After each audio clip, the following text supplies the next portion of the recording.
Tokyo Godfathers by, I don't know if you know this guy, Satoshi Kon, or, I'm not sure, little known director. No, Satoshi Kon, director of Perfect Blue, Paprika, Millennium Actress, the list just goes on. Tokyo Godfathers, in my opinion, is a fantastic wintertime, maybe more Christmas film. It is heartfelt, it is makes you laugh, makes you cry, makes you feel all the range of emotions. Tokyo Godfathers is a story about 3 homeless individuals in Tokyo who find an abandoned baby on Christmas Day, or at least Christmas Eve going into Christmas Day. It's very late in the evening when they find this abandoned child, okay? And genuinely, this film is the kind of film that I think people should watch because it really bangs on about empathy for people who often do not receive empathy in our society. And this came out in 2003, so before you go like, oh, Japan's gone woke, my brother, this is from 2003. You can't really say that. It's over 20 years old. But genuinely, films like this are the kind of films we need to get society watching because, how else are people going to learn empathy other than through a movie? Seemingly, that seems to be the only way people are seeming to learn empathy nowadays, which is through media. But the addressing of different groups of individuals and how they're treated and actually treating them like people in this film is my favourite thing about this film. Obviously, the obvious example is homeless people. I think we often underestimate how poorly the homeless are treated in our society, and I think the best thing Kon does here is he just treats them like they're real people. He talks about their problems. He talks about the things that lead to the situations that they are in at the moment. And, there's a whole host of different reasons people may be homeless.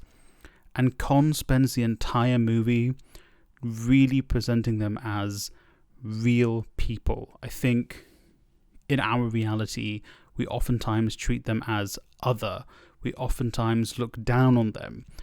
And yes, there are instances where they are looked down upon, but that is not normalized. That is not something that we should see as normal in the film.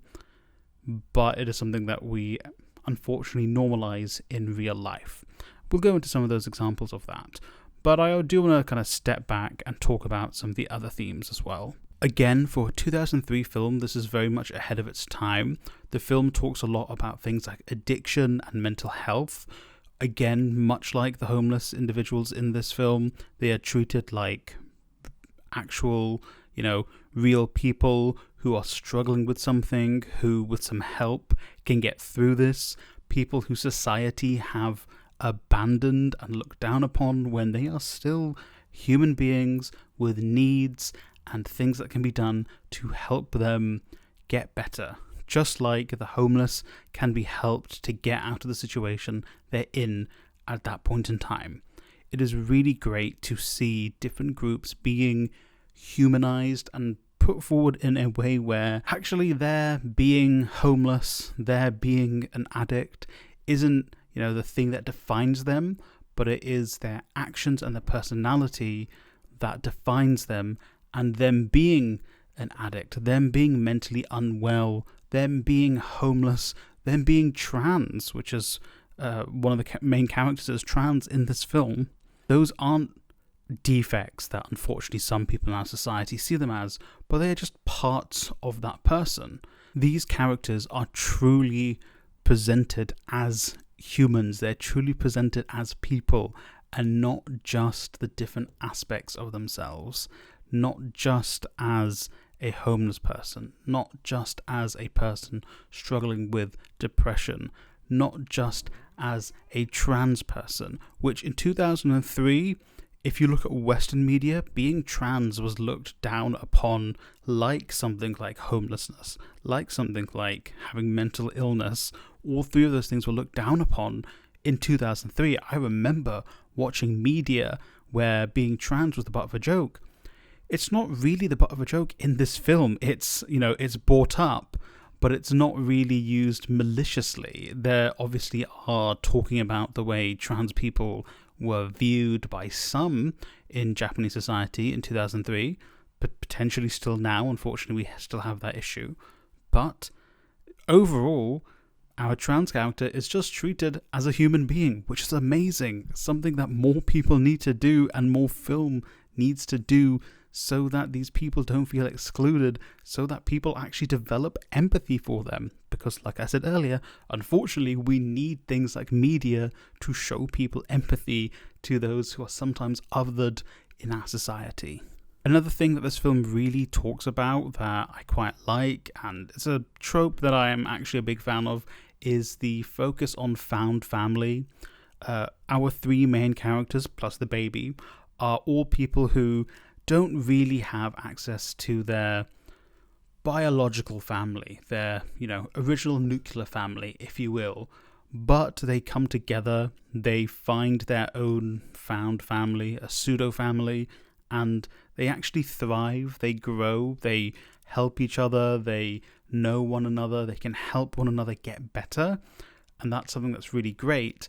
And through finding that found family, they are able to then communicate with their biological families all the lessons their found family has taught them to help their relationship with their biological family, which is amazing because oftentimes we undervalue the role that the people we choose to associate ourselves with, and actually the people we choose to associate with really helps us in situations where we may be forced to be in interactions with other people. And one other theme I want to touch on is the almost religious undertones. Satoshi Kon actually said in an interview his concentration is on the use of miracles and coincidences in this film, and I think that is very obvious, but in a way that he wanted to present this group of individuals and make it so, you know what, they are the kind of people that can experience miracles. Not everything is dark and depressing about homeless people. The fact that they can experience miracles that we don't see in real life, it really helps with the humanization of them through these supernatural ideas. Tokyo Godfathers is such a fun, character-driven film. It is breezy, it is heartfelt, it is warm, it is sad, and if you're like me and you were blessed enough to be able to watch it for the first time, highly, highly recommend it. Especially right now if you're in where I am, the UK, and it's a little bit chilly. Wrap up warm, put this film on, and just be ready to be transported to just a world of emotion and feeling. It is just such a heartfelt film, and you can tell Satoshi Kon really put us all into this. And even though the film didn't, do well budget-wise, it was a very expensive film to produce, especially in 2003. It's got a cult following, and that cult following, I think, has really benefited from this film being made. So go now, watch Tokyo Godfathers. You will not regret it. You might cry, you probably will cry, but honestly, it's worth the tears.